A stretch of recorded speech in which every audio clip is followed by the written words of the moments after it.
Class is in session. Okay, let's get started. Hello everyone, I'm Timaiah and welcome to my channel, Talking with Timaiah. So today I'll be talking about the law school journey, of course, and this will be chapter 3, LSAT resources. So LSAT resources definitely helped to make my LSAT experience a lot less painful than I think it could have been. There's a saying that I live by, work smarter, not harder, and that's really what the resources helped me do. There are so many different things out there, different websites, different apps, and just different tools that you can utilize when preparing for the LSAT, and it just makes things a lot less stressful. So I'm going to go over some of the things that I use and some of the things that my peers use and have claimed that those things have helped them as well. So let's get started.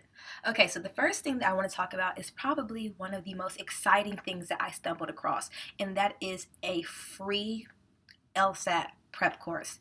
Yes, a free LSAT prep course.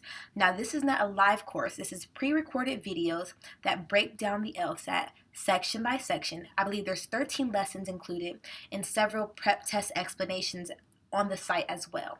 So the site is called casebriefs.com, and somehow I just stumbled across it. I feel like so many more people should know about it because, like I said, it's free. Most prep courses are between $700 and $1,500. Like, they're expensive. So for there to be a resource out there that could potentially help you and it's free, I feel like everyone should know about it. So I'm not going to say that Case Briefs was the only thing that really helped me, but I did use it during my self-study time prior to taking the PowerScore prep course, and it was very helpful. What they do is they go over the code diagnostic test that is provided by LSAC, the test that I have tagged on a previous video that I posted, Law School Journey Chapter 2. So they do go over that test, and they go over other LSAT tests. They tell you what materials to purchase to kind of help guide you through the course. But like I said, the prep course is free and very helpful. So I will be tagging that below. It's casebriefs.com. And when you go to the site, you'll just click pre-law. And from there, you can make an account, and they have several lessons just on the LSAT. Great resource. You can try this before purchasing a prep course and see if this works for you, and it might be the only thing that you have to utilize.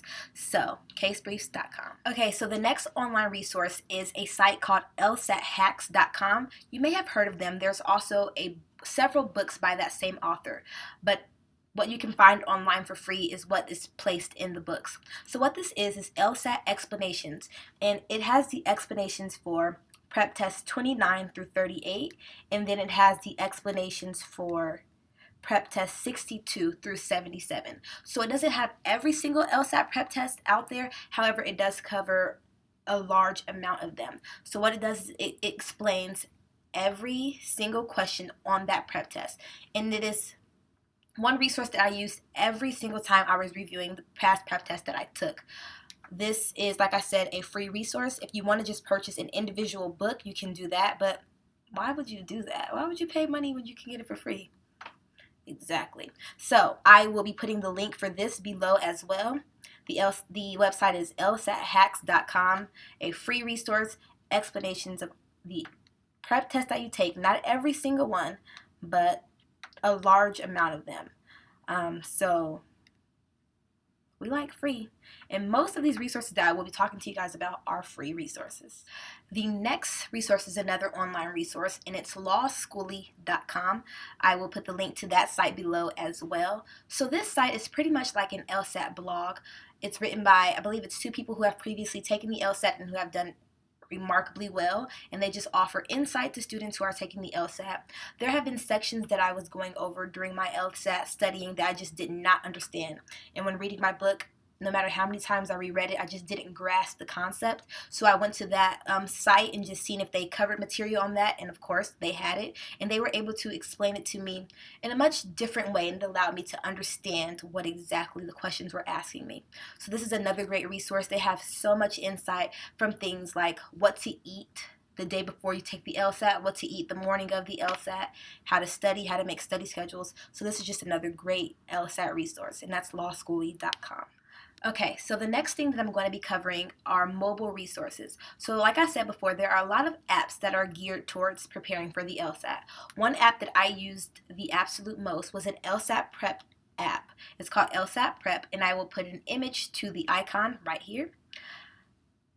That's what it looks like. So with the LSAT Prep app, what they have is a question of the day. So if you have downtime, say you're waiting for class to start, or you just have some free time while you're just lounging around, they have a question of the day, and they also have practice tests on the actual app. So it's just something that you can do just to keep your mind on the LSAT if you feel like maybe you need a little extra studying to do. Maybe you're laying down in bed before you go to sleep. I did that actually every night before I went to sleep. I did 5 questions just so that my brain was always kind of on the LSAT. So that's LSAT Prep. That app is extremely helpful. They have, like I said, prep test on there. They have so many questions, and it's just a good way to keep your mind on the test. Another app that is on the App Store is 7Sage. So 7Sage not only has an app, but they're also a prep company, so they offer a prep course. So many people have said great things about that company, so you can do your research and see if maybe that can be the company that you go to when you take a prep course if you decide to go that route.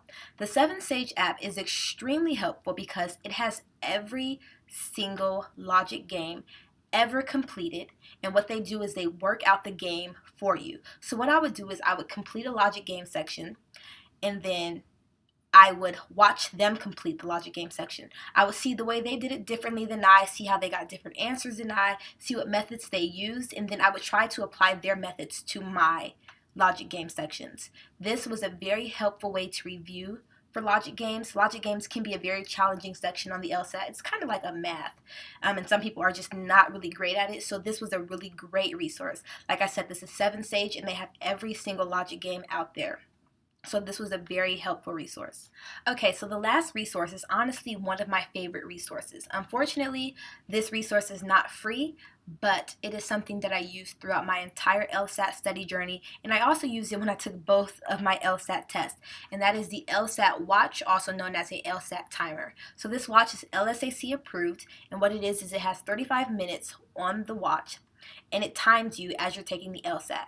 So instead of looking up at the clock during your test and trying to figure out what time it is, you can simply look down.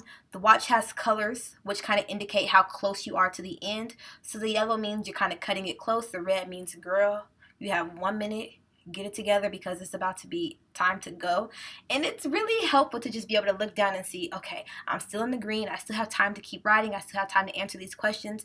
So when I say this is a resource that I honestly feel like I could not have lived without, I really mean that. There are several different companies that offer the LSAT watch or the LSAT timer. They all essentially do the same thing, so I would just look for the cheapest option. I purchased mine on Amazon.com, so I'll just put a link to the one that I actually purchased. But if that's not one that you want to utilize, there are so many out there.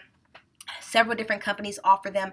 There are even some prep courses that if you take their prep course, they will offer the watch as an incentive. So you can look into that if that's something that you're interested in. But the watch is definitely one of the most helpful resources that I used during my journey. All right, everyone, that will cover Chapter 3 of my law school journey, LSAT resources. If you have any questions, comments, doubts, worries, or concerns about studying for the LSAT or the resources that I used, do not hesitate to ask. Thanks for listening. Bye.